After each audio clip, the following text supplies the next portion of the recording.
আঙ্গিনার মধ্যে দাঁড়ায় আছে। আল্লাহর হাবিবের সাহাবী আনাস মাকে ডাক দিয়া বলে, মা আর কতক্ষণ দাঁড়ায়া থাকবো মা, এতক্ষণ দাঁড়ায়া থেকে থেকে তুমি কি দেখো? তখন আনাসের মা ঘরের থেকে আওয়াজ দিয়া বলে, বাবা আমি ঘর থেকে আল্লাহর হাবিবের মুখের দিকে তাকাই আর চাঁদের দিকে তাকাই, আল্লাহর হাবিবের মুখের দিকে তাকাই আর চাঁদের দিকে তাকাই, আল্লাহর হাবিবের মুখের দিকে তাকাই আর চাঁদের দিকে তাকাই।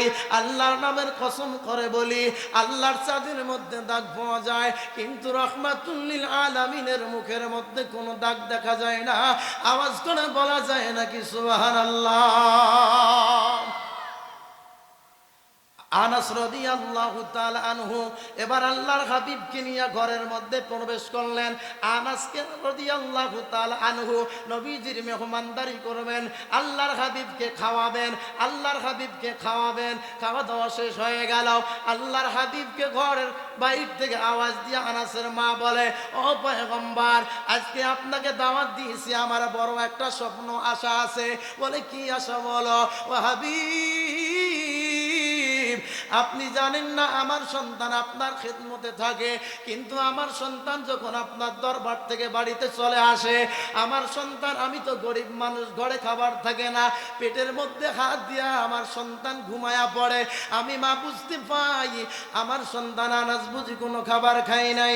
ও হাবিব এই জন্য আমি প্রতিদিন কষ্ট পাই, আমার সন্তানটা বুঝি কিছুই খায় নাই, আমার সন্তান ক্ষুধার যন্ত্রণায় পেটে হাত দিয়ে ঘুমাইছে।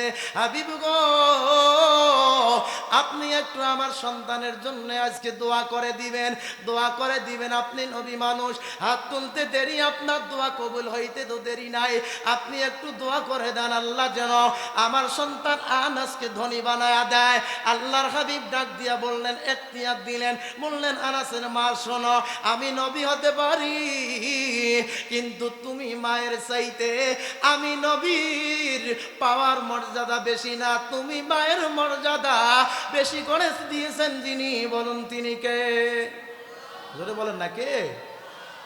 এবার আনাস রাদিয়াল্লাহু তাআলা আনহুর মাকে আল্লাহর হাবিব বললেন দোয়া করো, আমি আমিন বলে দিব।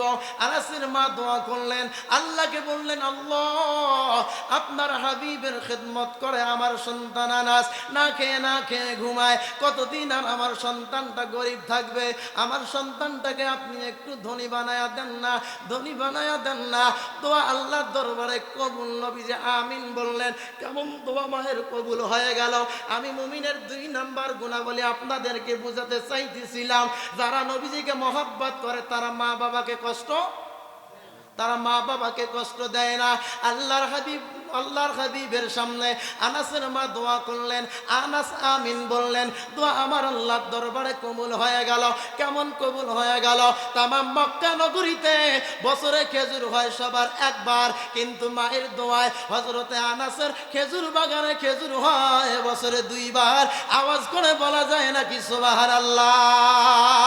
কোনো পীরকে খাওয়া লাগবে না, কোনো হুজুরকে খাওয়া লাগবে না। মা বাবা যে সন্তানের উপরে খুশি তার উপরে আল্লাহ রাসূল খুশি, মা বাবা যে সন্তানের উপরে খুশি তার উপরে আল্লাহ রাসূল খুশি, মা বাবা যে সন্তানের উপরে খুশি তার উপরে তার মা বাবা খুশি। যেমন আব্দুর রহমান আস-সুদাইস, কাবার তিনি বড় মুহাদ্দিস, তিনি বড় বুদ্ধিজীবী, কাবার তিনি প্রেসিডেন্ট, কাবার তিনি ইমাম, কিন্তু তেনার মা আল্লাহর দরবারে দোয়া করেছিল, আল্লাহ আমার সন্তানটাকে কাবার ইমাম বানায়া দাও। মায়ের দোয়ায় কাবার ইমাম হয়েছে আব্দুর রহমান আস-সুদাইস। মায়ের দোয়ায় 2 বার বছরে খেজুর হয় আনাসের। মায়ের দোয়ায় আব্দুল কাদের জিলানী বড় অলি হয়ে গেছে। আমরা সন্তান যদি অলি হতে চাই, আমরা সন্তান যদি জান্নাত পেতে চাই, হুজুরের খেদমত বাদ দিয়া, পীরের খেদমত বাদ দিয়া, দেওয়ানির খেদমত বাদ দিয়া, নেতার খেদমত বাদ দিয়া জীবনের চাইতেও বেশি মা বাবার খেদমত করার দরকার আছে না নাই?